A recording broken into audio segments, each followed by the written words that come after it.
Je défends la France en toutes circonstances.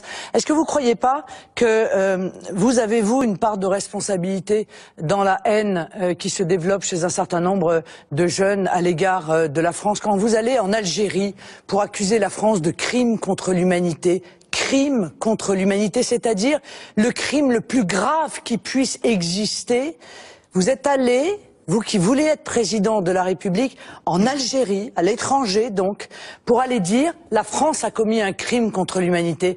Mais alors comment vous étonnez-vous qu'un certain nombre de jeunes disent mais puisque la France a commis un crime contre l'humanité contre nous, pourquoi est-ce qu'on ne vient pas lui faire payer son crime?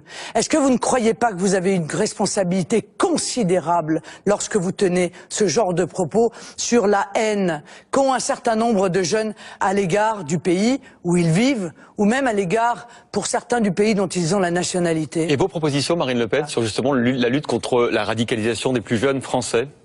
Mais écoutez, c'est extrêmement simple. La radicalisation, ça doit être géré par les tribunaux. Alors, encore une fois, on arrête toutes les associations sportives, sociales, culturelles, qui en réalité se sont développées partout sur nos territoires, avec bien souvent la complaisance des élus locaux d'ailleurs, parce que, bon, aux élections, on vient voir les uns et les autres en disant... vous les arrêtez, même quand elles n'ont rien à voir avec l'islam.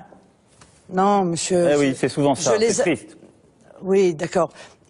Ok, continuez à faire de l'électoralisme, mais moi je m'occupe. Moi je parle de quelque chose qui est extrêmement important, qui est le développement précisément de cette pensée, de cette idéologie fondamentaliste qui recrute sur notre territoire en se servant de la faiblesse d'âme de nos dirigeants ou en se servant de l'aveuglement volontaire en réalité d'un certain nombre d'élus locaux. Donc il faut couper tout cela.